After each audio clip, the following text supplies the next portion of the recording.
Waalaikumsalam warahmatullahi wabarakatuh. Bu, perkenalkan saya Ana Fauzia dari STKIP PGRI Jombang. Izin untuk mewawancarai jenengan berkaitan dengan profesi guru. Ya, Bersedia ya? insya Allah ya.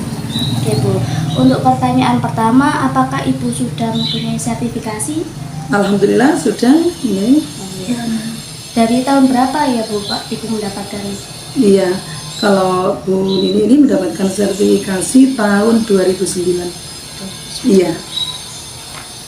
Oh, apakah sertifikasi ini didapatkan langsung atau mengikuti tahap-tahap Bu? Iya, ada tahap-tahapannya. Kalau saat itu pada tahun 2009, alhamdulillah saat itu masih dalam bentuk portofolio. Kita menyertakan penugasan-penugasan, terus ada istilahnya piagam yang kita punya, kita harus sertakan di situ. Dan itu pun harus melihat kuota. Biasanya sih kuota turun, baru itu ada nama-nama yang sudah mengabdi minimal 9 tahun baru bisa diajukan untuk ikut dalam tes apa istilahnya sertifikasi. Saat itu yang bertepatan tahun 2009 masih dalam bentuk portofolio owner seperti ini, nanti itu kita serahkan. Dan biasanya yang tidak lulus harus mengikuti PLPG, dan alhamdulillah saat itu saya langsung lulus, jadinya tidak ikut PLPG. Selanjutnya, pertanyaan selanjutnya yaitu apa pendapat Ibu mengenai kompetensi pedagogi guru? Iya, kalau kompetensi pedagogi guru biasanya kan bagaimana cara kita memahami karakter anak, bagaimana cara kita memahami kemampuan anak. Yang kita ketahui bahwasanya misalkan dalam satu kelas, satu rombel, tidak semua anak itu pintar semua, tidak. Nah, ini tugasnya seorang guru. Tugasnya seorang guru adalah memahami kemampuan anak. Misalkan anak ini kemampuannya berhitung masih angka 1 sampai 10, itu tidak boleh diberikan dengan materi yang angka yang 10 sampai 20 atau bahkan lebih. Karena apa?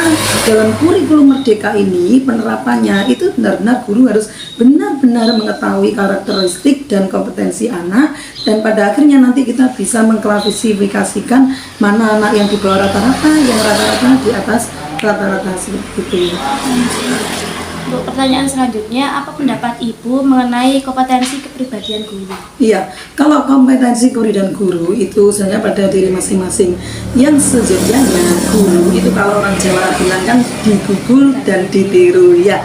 Kalau digugul dan ditiru, kita sebagai suri tauladan, terutama bagi murid-murid kita, seharusnya kita bisa menampakkan kita dengan anak didik kita itu kita ada sebagai partner atau teman kerja atau mitra. Karena apa? Anak pada zaman sekarang dengan dulu sudah beda Mbak Ana.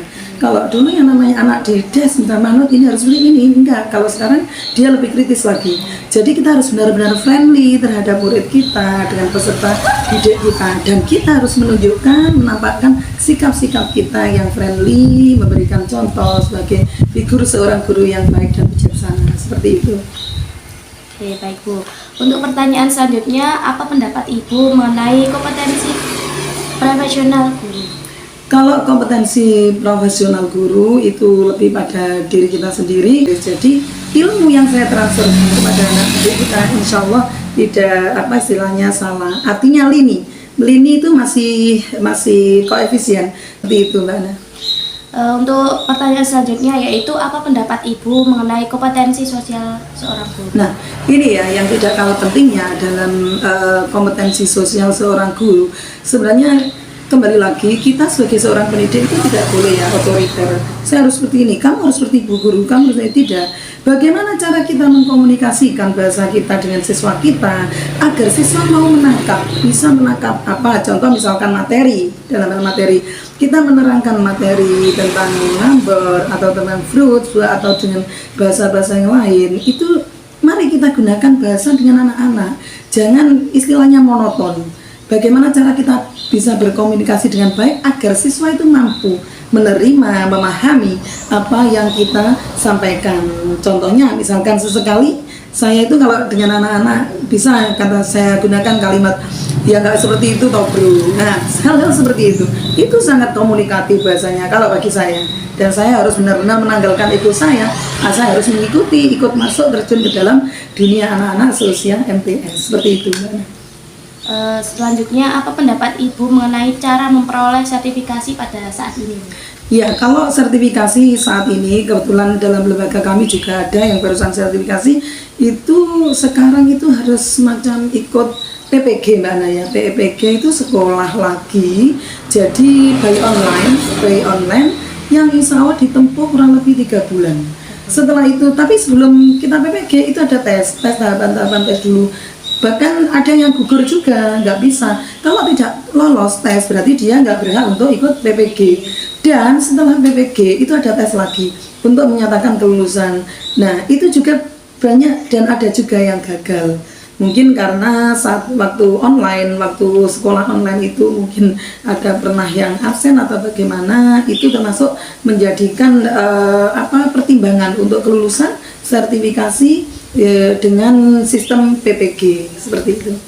Oke, untuk pertanyaan terakhir Bu, apa pendapat Ibu mengenai profesional guru pada masa pandemi yang lalu? Iya, kalau pada masa pandemi, jujur ya semua ya ada kelemahan ada kelebihan ya. Kalau saya bilang kelebihannya dulu, kita anak-anak yang pertama sudah bisa mengenal IT, bagaimana sih cara misal contoh ujian ujian penilaian akhir semester kita by online, anak-anak akhirnya bisa bagaimana cara menggunakan gadget yang tepat, bagaimana cara mengerjakan ujian dengan online seperti itu. Cuma yang kedua, kalau dari segi kelemahannya saya kurang memang saya tidak setuju dengan online. Karena apa? Ketika kita mengajarkan tentang budi pekerti akhlak, masa sih akhlak ditransfer? Kan nggak bisa.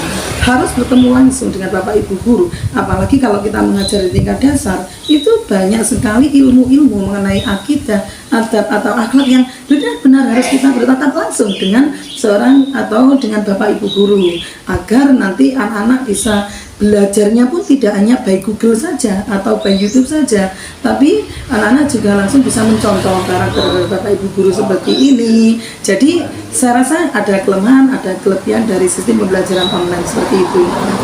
Oke, baik Bu, terima kasih atas jawabannya. Ya, sama-sama. Sekian, wassalamualaikum warahmatullahi wabarakatuh. Waalaikumsalam warahmatullahi wabarakatuh.